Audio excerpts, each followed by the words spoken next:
Hey there, storytellers. It's so nice to see you here at 1 o'clock on this Wednesday, live streaming on YouTube and Facebook. We've got a great topic today. What is a draft? I'm not talking about baseball now. I'm talking about writing. It's such an important question. What is a draft? We're going to try to define this term. I have a little bit of a spicy take about it, I think. I'm going to try not to get too worked up, but if I do, I know you guys often enjoy that. We're going to talk about drafting, what it is, what it isn't, some myths, what I think is the truth about it. And of course, as always, I want you to participate live if you're here. And I know we've got some folks here already because I can see them in the chat. Hey, Erin, waving back at you. Hello, Ann. Hey, Hillary, Nancy. It's so great to have a gang here.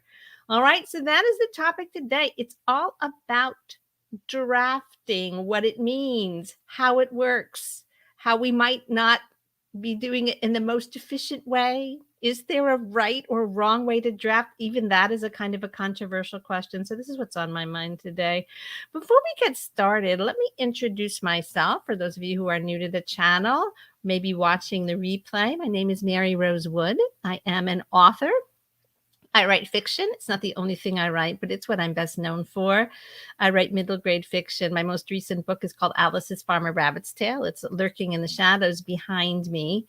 And I'm also a longtime mentor and teacher of fiction writing. And Path of the Storyteller is the magical land like Brigadoon where I teach and mentor writers. And I wanted to invite anybody who's here, maybe for the first time, to take advantage of a little freebie that I have. It's going to put you on my mailing list, which is, of course, my wish is that I get to know who's out there watching so that I can get to know you better. But this is a freebie for you. It's a collection of writing prompts. It is a free download. It's lots of fun. It's called Brainstorm Your Book in 30 Days, and you can find it at the link that I've just put on the screen. It's www.pathofthestoryteller.com/challenge. And I'll also post a clickable link to it below the video. All right. I hope you'll take advantage of that. So welcome, storytellers. I see a few other folks have showed up as well. Hey, Constanza, very nice to see you here and hopefully to hear you symbolically as you post comments. Now, listen, I know that this is a question that keeps us all up at night, and there's a reason for it, and it's not your fault. That's the first thing I want to say, is that if you have worries about whether I'm doing this right, this drafting thing, whether am I doing it right, but am I taking too long? Am I going too fast? Are my drafts too sloppy? Are they too careful? Like no matter how your drafting process is going, I have a feeling that you might be criticizing yourself a little bit about it. So this is what I want to unravel today. If you've got thoughts to share, put them in the comments so that I know what's on your mind, okay? Now, we're going to first start with a note of thanks. I'm not sure that I ought to say who. Maybe I should protect her privacy, but a very, very wonderful writer who's someone that I mentor in the Storytellers Circle, which is the alumni group for the Path of the Storyteller program, asked this positively brilliant question. And we've already talked about it a little bit in Circle, but I just keep having thoughts. So I want to thank my storyteller, who's feel free to identify yourself if you'd like, who asked this question, which is, what is a draft? What is it? Like, we spend our time obsessed with making them, but like, what is it exactly? Is it free association? Is it what we do when we sit down to work and we just give ourselves permission to scribble away, Or is it something more intentional than that? Does it have a metric of success? How do we measure whether what we're doing in our drafting is worthy or good or not? Now, let's start with the terminology, because we writers do love our terminology, don't we? We talk about draft, we talk about revision, we talk about exploratory revisions and discovery drafts and synopses, and we have lots of words. I'm going to try to touch upon a few of the big ones today. But terminology matters. Terminology matters. I believe that our thinking in general, this is a general statement, our thinking is really only as clear as our terminology. Because if we're using words that don't have like clear boundaries about what they mean. If the word is not a good container, a solid watertight container for meaning, then when we try to use that word to solve problems, it's smushy. It's just we don't really do a lot of clear thinking. So I do think it matters. Our terminology matters.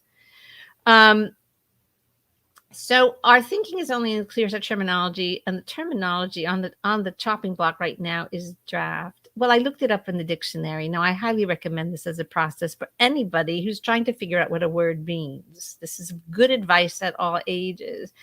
And the dictionary tells me that a draft is a preliminary version of something, anything, right? It doesn't have to be a novel. It could be a draft of a letter that you're writing. It could be a draft of a sketch that you're doing. It could be a draft of a business plan that you're creating. It's preliminary. It's not the finished version. So that's what the dictionary tells us a draft is. I agree with that, right? I agree with that. But it leaves out the part that we're really wondering about, which is that, well, if it's preliminary, it's not a blank page. It's not the finished version, but it's not nothing. So somehow the person who made this preliminary version got from nothing to something. And that something is on its way to being finished, right? It's in the middle somehow. It's not the version of it that we're going to offer to our whatever the end destination of this is. But it's in the middle somehow. And so we have two questions, of course, that come up now, which is that if we started with nothing and now we have something, how did we cross that threshold? And if what we're creating is intended to continue its journey to the finish line, is it making progress in that direction? Is it useful? Is it moving in that direction? Now, this to me is the key, and you guys can let me know if I'm right or wrong, if I'm reading your minds correctly. And of course, from my own experience writing many books, I've thought about this a lot as well. Is what I'm doing actually getting me closer to my goal, which is to have something that's finished? Now we've got another terminology, right, which is finished. What does it mean to be finished? If our draft is finished, that's exciting. But does it mean our book is any closer to being finished? So you see how the philosophical questions pile up, and with them, the classic anxiety of the writer, which is, am I doing it right? Now, let me take a moment to deal with this anxiety first, because it's so relatable. And I know it's going to console you all if I just remind you how relatable this is. Writers are anxious about process. We are so preoccupied with process, and we're always asking other writers, what's your process? We're always seeking and Googling and looking up, like, what's the best process or the right process? And there's a reason we're so insecure about process, which is very simple. If I want to learn how to make tomato sauce, I stand at my grandmother's elbow in the kitchen and I learn how to make tomato sauce by watching her. I can see what she does. I can see how she takes the seeds out of tomatoes and puts them in the thing and spins the handle and chops the garlic and does all the things. There's nothing mysterious about it. It is visible to the naked eye. You can even smell it. If I want to learn how to write a novel, where do I stand? At whose elbow can I stand to watch it happening? And the answer is no one. Because even if I invited you into my home and said, I'm writing a novel now, you want to watch? You want to see how it's done? And you'd be like, oh my, yes, Mary Rose, I would love that. You could stand right next to me and I would be like this. I'll be working on my novel. Occasionally my fingers would go to the keyboard and a little something would happen. And then I go like this again. What are you learning? I'm not sure you're actually learning how it's done. So the anxiety of trying to do this really complicated task, which obviously anytime you're doing something complicated, you have to learn it from someone who's already figured out how to do it, is so fraught with anxiety because we literally can never really watch anyone else do it. I can describe to you how to do it. I can do my best to share my experience and what I've gleaned over many years of teaching and seeing how students kind of find their way through thickets of inefficient processes to one that's more beneficial. But I literally can't, I can't put you inside and let you watch. And maybe that wouldn't even help. Maybe that wouldn't be enough. So it's just one of those tasks. Please give yourselves a lot of grace about that. Like, that's why you all feel so neurotic about it. This is why writers are so full of self-doubt. It's one of the reasons. So there are other reasons as well. It's not you, it's writing. I hope that helped somebody out there. I hope that helped somebody out there. But on the topic of anxiety, let me just circle back to this question of why we are so concerned, particularly with drafting, and why we think that getting to a finished draft is like it's such a big moment. And we can get very preoccupied with finishing a draft. And this intense preoccupation with finishing a draft can be useful if it motivates us to keep working on our project and sitting down at the desk and putting the hours in the chair. But it can also get in our way because it kind of, it might motivate us to keep pushing ahead toward this thing called a finished draft without actually consciously evaluating whether our process is doing that essential job of getting us from preliminary to finished. We don't want to waste our time, do we? We certainly don't want to waste our time. I think most of us want to be at least a little bit confident that our process, even if it's taking a long time, is moving forward. We don't want to feel like we're spinning our wheels, right? So the anxiety to get to the finished draft, the end of it, it's a double-edged sword, because sometimes it makes us just barrel ahead without pausing to ask the questions that we're going to ask today, which is, what is a draft? What is it supposed to do? What benefit is it supposed to give us as writers? Are we getting that benefit? Is our process actually delivering the goods? So anxiety of getting to the finished draft.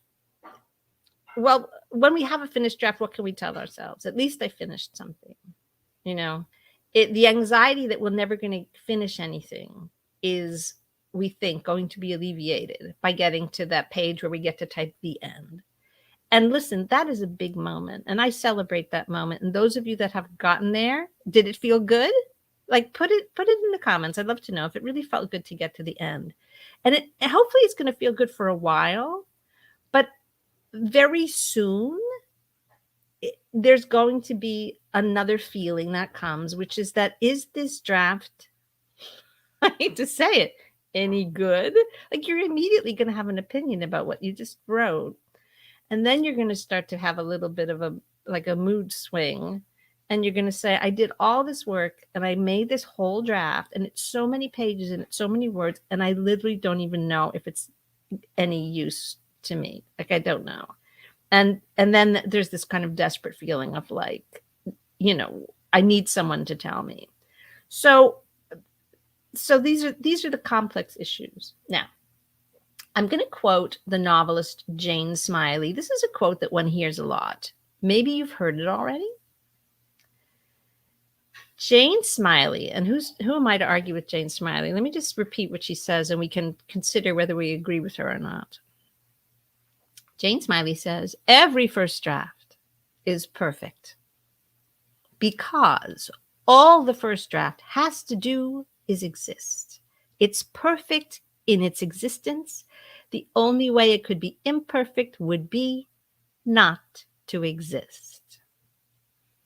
Thank you, Jane Smiley. So according to Jane Smiley, if you've gotten a draft written and it's a first draft, it's perfect. It's perfect. Why? Because it has fulfilled what Jane Smiley says is the only purpose of writing a draft, which is so that it exists. It exists. It's perfect. It had one job. Your draft has one job, and it is to come into being. And so if you've done that, you've succeeded. It's a big, big win. Now I see I'm going to share your excitement. So me saying, oh, it's so wise. It is wise. I don't disagree that it's wise. Cynthia also agrees it's a wonderful way to think of a first draft. And it is a wonderful way to think of a first draft. I hope I've convinced you, not that any of you needed convincing, that our worry and our stress about what we're doing and whether it's going to get us anywhere is just such a feature of writing, making things up, sort of concocting fiction out of the thin air, that anything we can do to say, no, I did it. I wrote a first draft and Jane Smiley thinks it's perfect. Like, it's so good. It takes the pressure off. It's very, very, very fruitful. But here's where I want to get into my spicy takes, my slightly spicy takes, because there's also something that we can fall into, like sort of traps about thinking about our drafts that we can fall into. The first two I'm going to call like two myths that we have to be careful about. One of them is the infinite monkeys and infinite typewriters myth. Now, I hope you get the reference.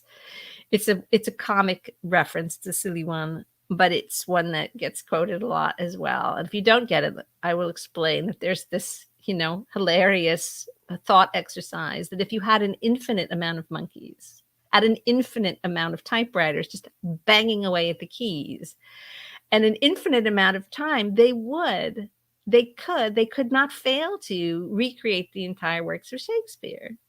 Well, if you've got infinite monkeys, infinite typewriters, and infinite times, then yes, obviously the works of Shakespeare are bound to come out of those typewriters. But here's where this is kind of a myth. We don't have infinite monkeys, infinite typewriters, or especially infinite time. And so if we approach our drafts as if we just needed to get it all down, and somewhere, somehow, the book is going to come out of that, we may be in for a disappointment.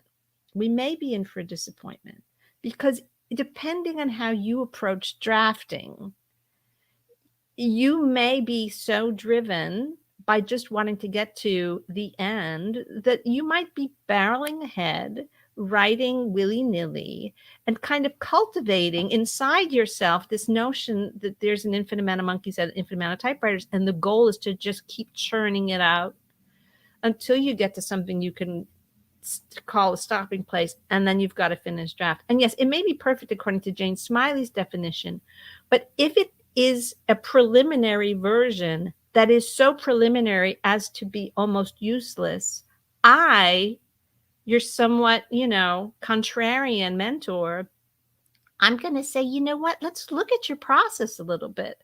Because yes, you did a draft. Yay. Yes, your draft is perfect according to Jane Smiley, but it's so preliminary and it took you so long to do that I'm wondering if we could have just made this a little bit more streamlined for you, a little bit more productive.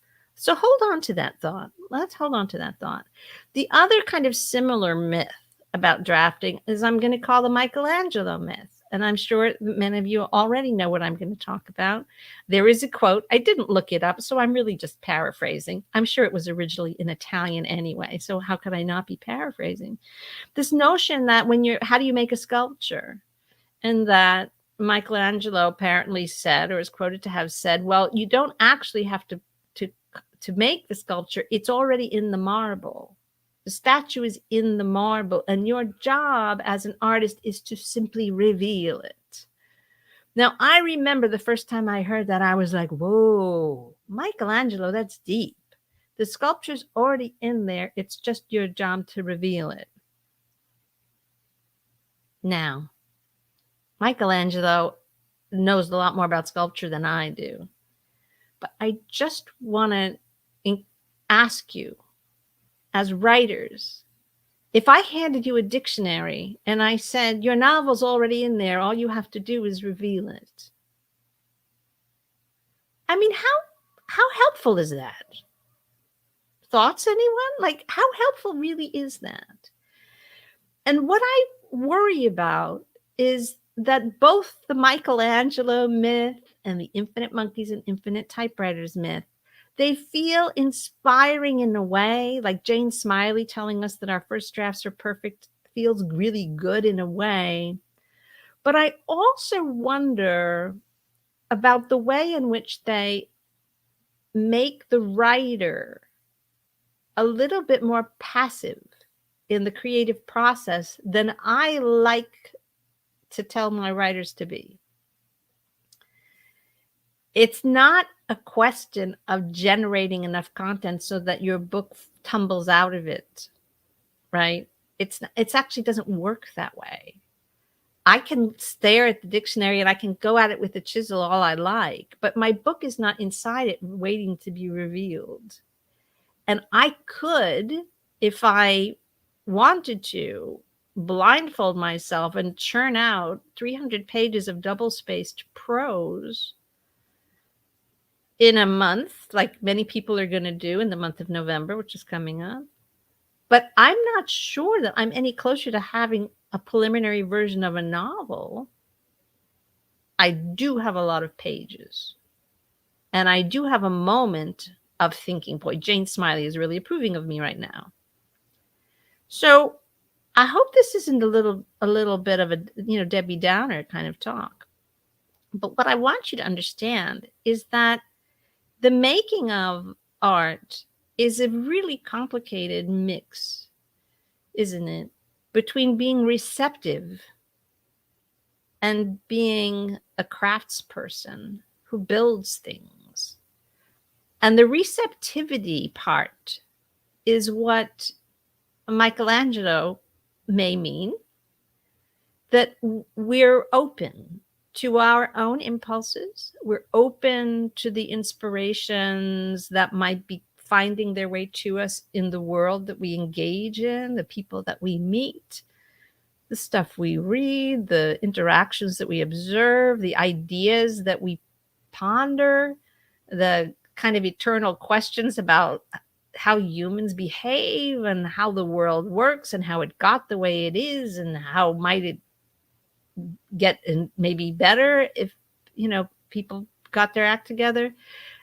All of this stuff kicks around our heads because we're creative, observant people. Most of us who choose to write are highly sensitive, and have no problem like spending time alone with our thoughts. We're reflective, right?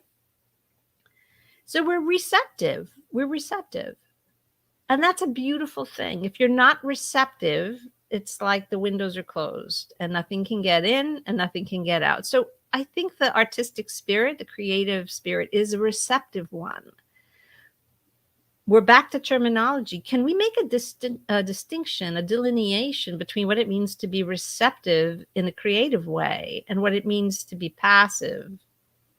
Because being receptive in absorbing material and inspiration is not the same as being passive in the actual doing of the thing, the making of the thing.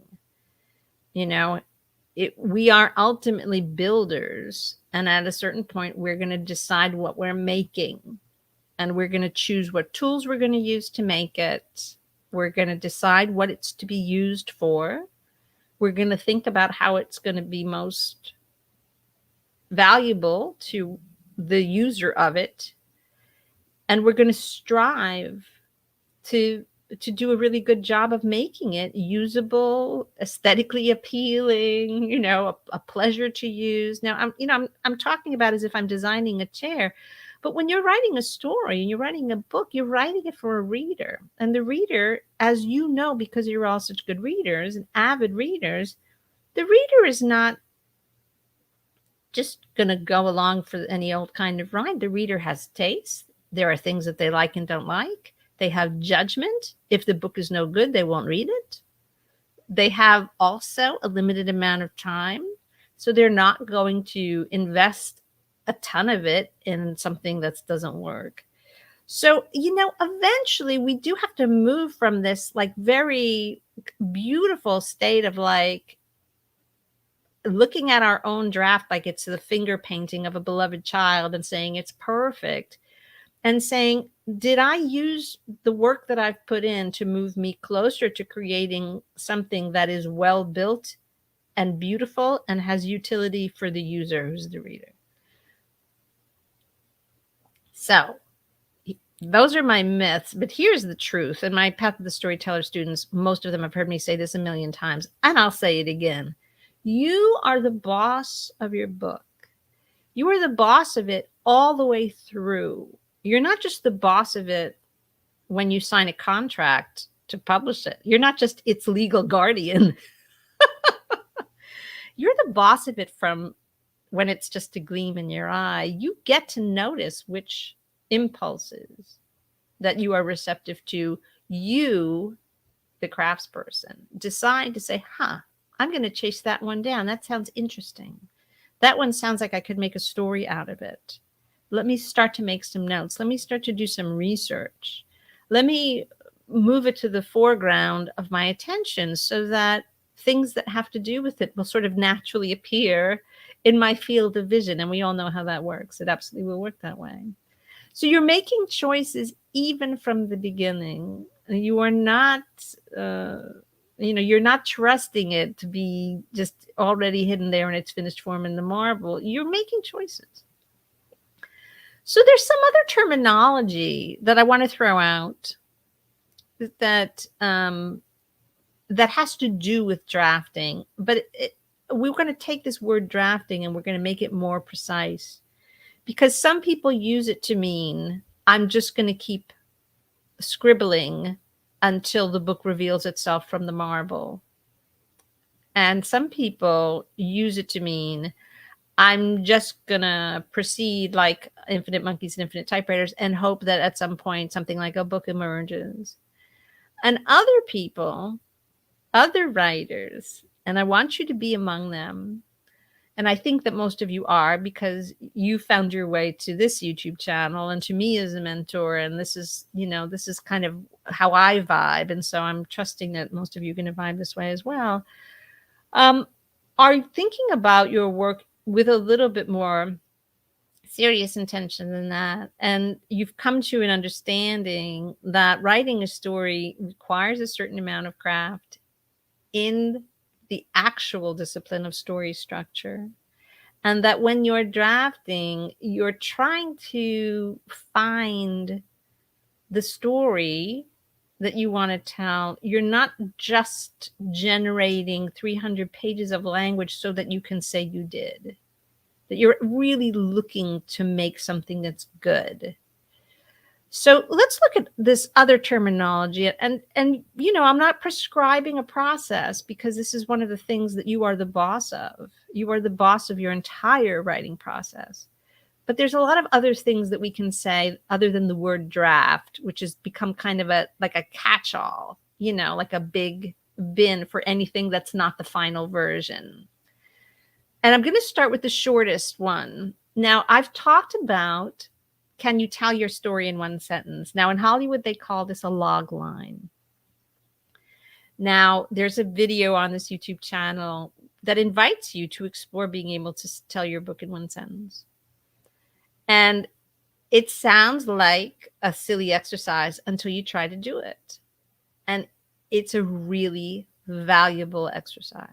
It's a very valuable exercise. If you can say who the main character of your book is, what they want to accomplish in the course of the story, what's their mission, what's their goal, what obstacle gets in their way, and how they are transformed by the end, that's a log line.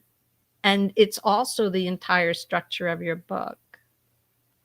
And you would be surprised, maybe some of you wouldn't be, how many writers have completed a 300-page draft and they still can't tell me what the log line is. And see, that's where I get concerned. And that's where my mentor energy comes up. And I say, now, wait a minute. I'm not casting shade on Jane Smiley. If your draft didn't leave you in a position to be able to tell me what the log line is, then it's preliminary to the point of, what were you doing? What would you rather have? Would you rather have a sentence that clearly told you who the main character of your story is, what they want, what's getting in their way, and what transformation will be accomplished by the end? Would you rather have 300 pages that did not contain that information? I want you to think about that. Please leave your comments. Let me know, like, which would you rather have? Once we know what a log line is, so that's a useful thing to play with. There's also, and these are Hollywood terms, and the or used a lot in screenwriting, and the reason is that screenplays are like novels without all the words. Basically, like a screenplay is the architectural drawing of the story. Yes, it has the dialogue in it, but writing screenplays is really interesting for people who love story structure because that's basically what you're working out. They're going to fill it all in when they make the movie, but the screenplay's job is to basically nail down the story at the correct pace, with no extraneous stuff. And obviously what the characters say gets depicted in the screenplay because that's action that is taken that is visible to the eye, but that's it. And so Hollywood is very, story forward, very story first in terms of development. And so the word treatment is something that we fiction writers might call a synopsis. Now, how many of you say, oh, I hate writing a synopsis. I hate it. I want you to ask yourself, why do you hate it? All a synopsis is telling me what happens in your book. What's the story? Why is it so awful? Now, I would love to hear your answers because these are provocative questions I'm asking you. Why is it so hard to write a synopsis? And I have to tell you, listen, I've been down this road. If writing a synopsis is so difficult, and yet you've already written a draft, a perfect draft, according to Jane Smiley, is it possible that what your draft is made of is words and not story? Because if that's the case, then you still don't have what you need to make progress toward having a finished product, a finished item of beauty and utility for the reader, a finished novel. So that's what a synopsis can give us. Now, am I saying you should write a synopsis before you write your novel? I'm not saying not to, but I am saying that at some point you should be able to write a synopsis. And that point, it maybe comes sooner than I finished a first draft. Maybe that's something you can incorporate into your process a little sooner than after I finish my first draft. Okay. A more detailed version of a synopsis we can call, it's the dreaded outline. Oh, how many of you hate to outline? You hate it. And so what's an outline? It's like a synopsis that goes one step further. It's not just a couple of pages telling me the story of what happens. It's more of a like scene by scene, chapter by chapter, depending on how detailed you want to get, describing the incremental steps of how the story is told. Now, the last live stream that I did was all about being incremental.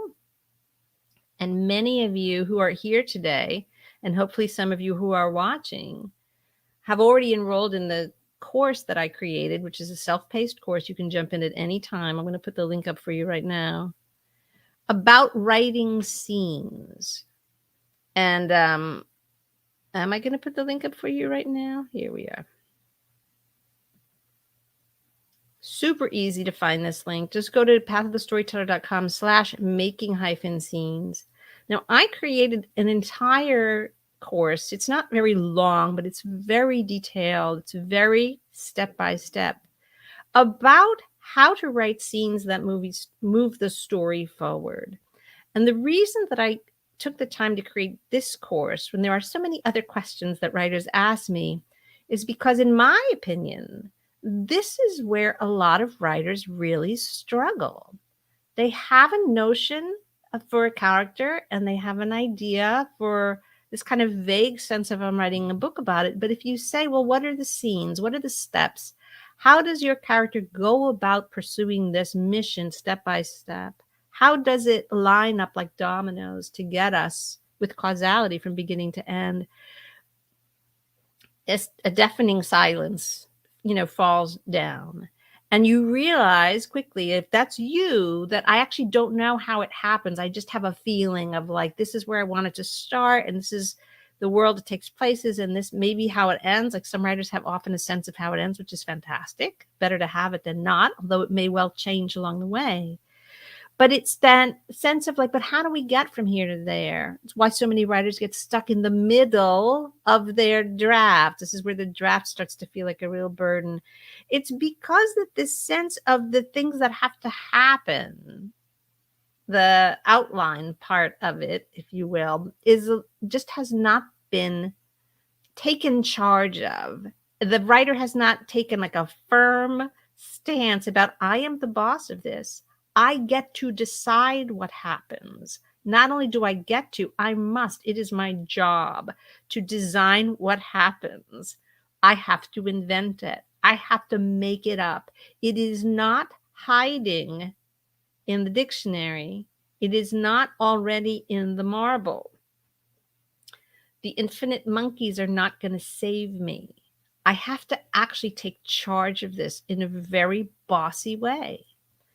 And many writers, and this is a bit of a tangent, I'm not going to go down it for any length of time, but many writers struggle with the passivity of their main character, that they might have a main character who's, maybe wants something and has a problem to solve. Who's got some of the basic needs of story structure in place. But when they set this character loose in the world of the story, the character doesn't have anything to do, doesn't make choices, isn't really pushing things forward. And it's very interesting to me that writers, too, often feel a little passive in the face of their books, as if the book is somehow going to tell them how to write it. Now, I just want to, maybe come up with a silly comparison. But, if you're assembling a piece of IKEA furniture, and who hasn't done that? The box arrives, you open it up and you lay out all the pieces, and there they all are. And there's the diagram, and you can see how it's supposed to go. Somebody did all that work for you already, of deciding what pieces are needed, deciding how they should be put together, and giving you a nice sequence for in what order to do them. Because we all know if you put the drawer in too soon, you can't build the rest of it. Like we've all done that. And then you've got to take the whole thing apart because the drawer was in backwards, right? Who hasn't done that? This is your job. You are your own IKEA. You've got to decide all of these things. What pieces do I need, right? Based on what I want the finished thing to look like. In what order am I going to assemble them? And then guess what? Who's going to put them all together? It's still you. So there's very little room for passivity. Once you're actually building a novel, it's really you. Now, I know how this, maybe we can call this another myth, that writers feel like as soon as they start to take that kind of intentionality and that sense of being the boss of the whole process to heart, that they feel that they lose their receptivity. And then they're like, outlining, I don't feel creative. It shuts me down. It feels like blah, blah, blah. And I'm just asking as a question. This is self-exploration time, my dear storytellers, because you all must find the process that works for you. But I want you to explore within yourself why, feeling receptive, which is in a sense a passive state, feels more creative than actually building something and being the boss of it and making decisions and actually creating it. I just want you to look at that within yourself.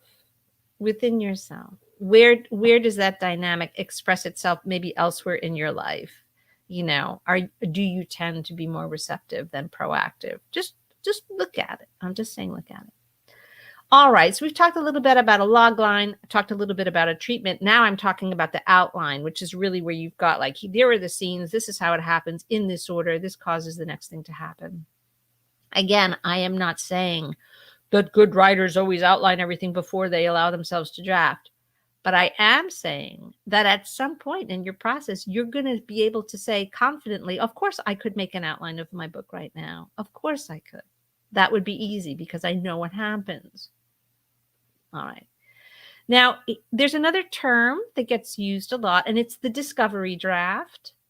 And I feel that people talk about the discovery draft in a way that is makes it sound like a good thing to do. And if it works for you, it's a great thing.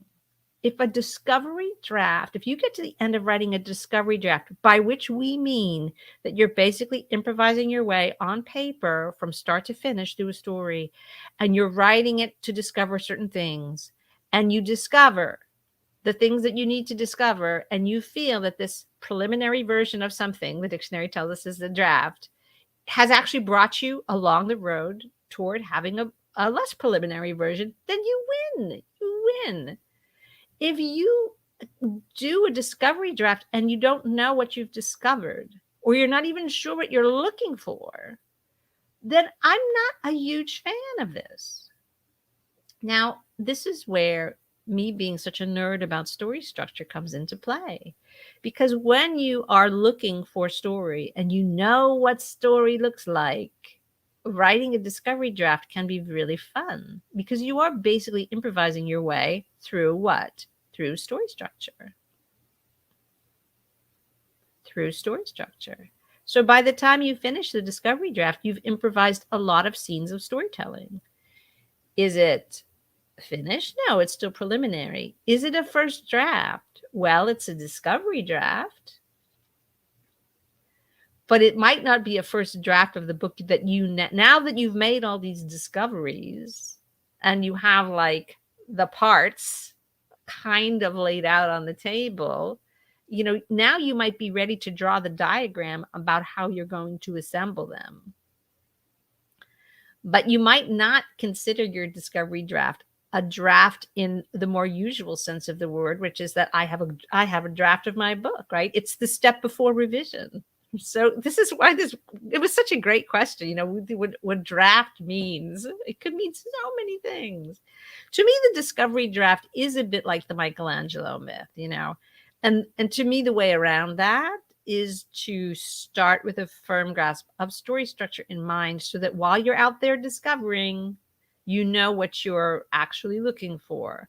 In Path of the Storyteller, we call it panning for gold. If you know gold nuggets when you see them, then you can spend a very, very useful afternoon standing in the creek, you know, with a sieve, because you know what you're looking for. If you don't know what gold looks like, then I'm not sure what you're going to get by the end of that day.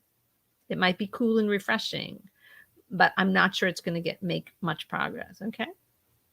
So now that we've talked about, you know, logline, synopsis, outline, and discovery draft, I feel like we could really start to talk about what most of us think of as a draft, which is I wrote a version of my book that needs revision, but it's a complete version of the book. And when you're in a production pipeline as a writer and you're going to be, you know, maybe your book is sold, maybe you have an editor waiting for it, what you're going to turn into your editor is a draft, but they don't want your discovery draft. They're not interested in your synopsis or your outline, you know, unless you have an extremely patient editor with nerves of steel, because they're trying to get a book that's finished. And so the draft that you turn in is going to be further along. It's going to be, here's a kind of a version of the book that just needs refinement. It needs maybe some trimming. Maybe there's a couple of plot holes that I missed. Maybe there's a couple of pacing issues that a skilled editor will say, yeah, you know, the beginning is too slow. Maybe you can tighten this up. You know, maybe there's some stuff that needs to be worked on. But it's not a discovery draft. It's not like, here's 300 pages of rambling, editor mine. You know, do you think we have a book or not? That poor editor is going to be, you know, pulling out her hair. So we need to get to the point where we have a draft that is actually what the definition of a draft is, which is a preliminary version of the book itself. So when I say draft, I'd like to limit the use of the word draft to that, because in order to get to that, there's all this other stuff you've got to do. You've got to be able to figure out the story. You've got to be able to know if you actually write a synopsis or an outline or not. You have to be capable of doing it. You have to know enough to do it. And you have to have drafted what happens in a rough sequence of cause and effect. That gives me a sense of, okay, here's the book. This is what this book is going to be. Maybe it needs cutting. It's definitely going to need line edit. You're going to have to go in and polish the language and all that other stuff. And so now we have the next word in our process, of course, which is revision. Now, how many revisions are we going to do? It's like, how many drafts are we going to write? You see how these words get kind of mushy in meaning. You're going to start to call it your revision when you've got a draft that's close enough to the book that you intended to write that it merits polishing. It's like, I'm not going to start polishing and dusting my IKEA furniture until I actually have it put together. Yes, the screws need tightening. Maybe I don't know where in the room I'm going to put it. Like, there's still some questions to be answered, but there's no point in polishing something that is still going to be torn apart and rebuilt. That's just practicality, right? And so once you get into revision, there's like major revision, which is the tearing apart and rebuilding. And then there's the revision that you're going to want to do later on. So there's just many, many iterations of this. Can you call each one of these a draft? Of course you can, but I don't know what that means, honestly. Like, these words start to lose meaning. A writer will tell you, oh, I did 12 drafts of my book. It's like, well, I don't know what you changed in each one of those drafts. Did you cut a word? Did you change the main character? I don't really know what any of that means. So that's why I just sort of shy away from like talking about it in those ways, because people will ask me, how many drafts does it take? Like, I don't know. What's your process like? How much more work does it need?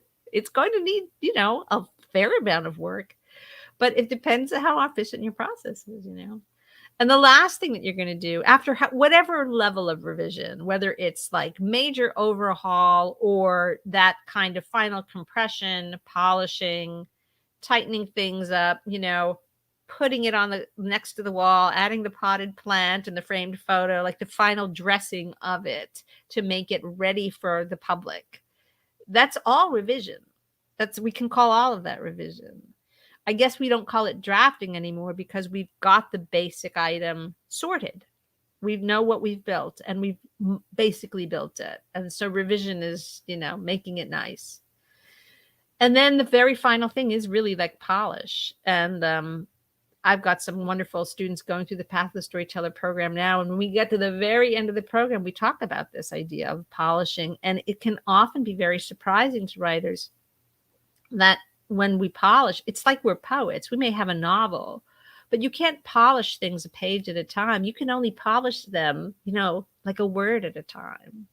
And the sustained effort of going through a novel length work and really polishing it word by word, sentence by sentence, is what separates, the pro writing from the less pro writing. It is a whole level of engagement and patience and effort that I think writers are sometimes surprised that is worth doing. It makes such a difference to the reader, going through and taking out every little extra word, finding those unintentional rhymes, just, replacing the almost right word with the right word. It's just, it's great. It's really great fun. If you like that kind of painstaking work, which I do, I am so relieved at that point in the process that all of the hard work, building the thing, right?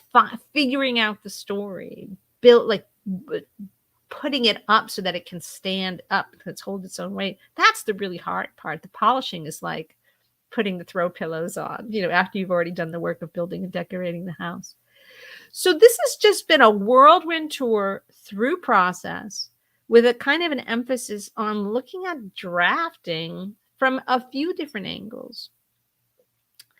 And I guess what I want to close with, and I will definitely look at the comments now and see if anybody's got some questions that we can end with. But what I really want to close with is inviting you to take charge of your process in a you are the boss of your book way, and not to be looking out into the world for someone to give you a process to work. I know that some of you are not going to feel happy about doing much outlining in advance of drafting. And I know from experience how much gold can be discovered in a discovery draft. You are going to discover perhaps a lot of things about the voice of your book, about the nature of your main character. You are going to explore the settings. You're going to invent characters. You're going to, kind of put yourself in the writing trance and surprise yourself with the things that come out. What I want you to do is to recognize what's the goal that you're discovering in that discovery draft, and don't mistake the discovery draft for a draft. It's just like, I went out and I got a lot of gold now. What am I going to do with it? Then it's time to start putting on your craftsperson hat and say, you know what? Now I see that I've got a main character. I can see how this might be the journey I've changed that she needs to go on. I can figure out how the setting that we find her in is really unsatisfactory. It's kind of a house of cards that's going to topple. She definitely needs an adventure of transformation. And this is, how I can see this happening. Don't be afraid to step out of that passive, receptive state and put that constructor hat on even very early in the process, so that you're not, just banging away at those infinite typewriters. Anybody who's ever had the thought, that I don't have forever to figure this out, this talk is really for you. It does take time to write novels. We often hear about novels that took 10 years to write, 5 years to revise. We think, well, gosh, how do people even manage? How do people even manage to write them? Not all books take that long. And there's no reason that your book should take that long. If you just put yourself as the boss of it, and hold these two kind of contradictory ideas, like one in the left hand and one in the right. Like, you are the boss of your book, and you can make your process go with as much intentionality as you want. And you also have to accept that because so many things are involved with writing a decent novel, it is going to take a pretty long time no matter what you do. But you can feel like you're making progress every step of the way if you just sort of balance that sense of being the boss of every piece of it from the beginning, and not handing over to the storytelling gods to just sit there and, drop that finished book into your lap. They're not going to, alas. They're not going to. So whatever your tendency is, I want you to experiment with the opposite. If you're a strict outliner, and maybe some of you are, although I don't often encounter writers like that, do a little discovery writing and see if you can surprise yourself by coming up with at least one nugget of gold that you didn't know about, and now you can put it into your outline. And if you are that kind of writer who hates to outline and doesn't like to do a lot of, thinking and structural thinking before writing a lot, I just want to challenge you to take some of the things you've learned about story structure and put them into practice and see what happens. See what happens. I have a feeling it's going to be good things happening. All right, my dear storytellers, that's what I've got for you today. Let me take a moment to go over these beautiful, beautiful comments. Hillary, I'm going to bring up this comment from a little earlier. We were talking about the mood swing of the excitement of like, yes, I got to the end. I finished a draft, and which is followed hard upon, right, by saying, oh, I don't even know if this draft is anything. Is there anything in here for me to use? And Hillary's saying that after she had her draft, then she could see some of the problems in the story. And then she has new anxiety in revision because now she's got to find solutions for some of these problems. Well, Hillary, I have every confidence that you're going to find them. But I also, anytime you find yourself using language that's a little bit passive, like, I know there's a solution out there if I just have to find it, well, yeah, I get it. That's how we all speak. There's nothing wrong with saying it that way. But just to reframe it, it's like you have to make the solution. It's not that there's one out there that you have to find. You have to create the solution. What are you going to make it out of? Story structure, writing craft. You're going to make it with the tools that you already have. All right? You're going to make it with the tools you already have. Um, this is funny, Anne. What if Lewis Carroll wrote Jabberwocky because he was just looking for his story in the dictionary? Flipped the pages randomly, maybe under the influence of something. It happens. It could happen. Constanza has a nice image here. Constanza says, when I'm writing, I often feel like sitting in a workshop and really working hard, like a carpenter, maybe. Yes, that's right. Putting things in, taking things out, and not always successful. Well, if you put them in and then you realize that they don't belong there, you learn something. It is a long process. Draft does sound so much easier. If we just, yeah, it does sound much easier than the actual constant stream of decisions that you have to make. Now, Anne has made a discovery that I want everyone to find inspiring. She says, I thought I would hate to outline until I did some writing and found that I was doing was exploratory and fun and useful, but not story. I think drafting for me will probably be more outlining. Anne, this does my heart good to hear you say that. It's never too soon to start thinking about story. It's never too soon. Don't feel you have to write hundreds of pages of discovery before you actually roll up your sleeves and start deciding, is it going to be a chair or a table? Like, you have to decide. The sooner you decide, the sooner you're going to start working on building the thing that you actually set out to build. And I'm going to end with Nancy's comment here, who describes herself as a person as more receptive and says she thinks it feels more comfortable. Being intentional seems so random sometimes. I just want to point out that the word random and the word intentional actually mean the opposite of each other. That's so interesting. I really, really want to invite you to get to the bottom of that. It's a really interesting contradiction.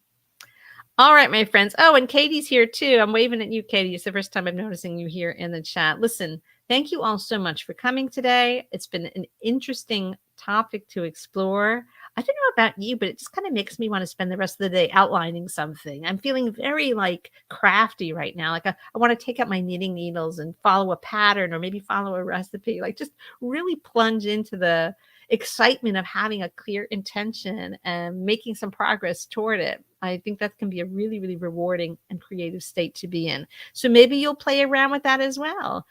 In the meantime, thank you for coming. Thank you for watching the replay. If that's what you're doing, leave a comment below if you've got some thoughts to add. I will see them and answer them. And I look forward to seeing you next week. Take care, everybody.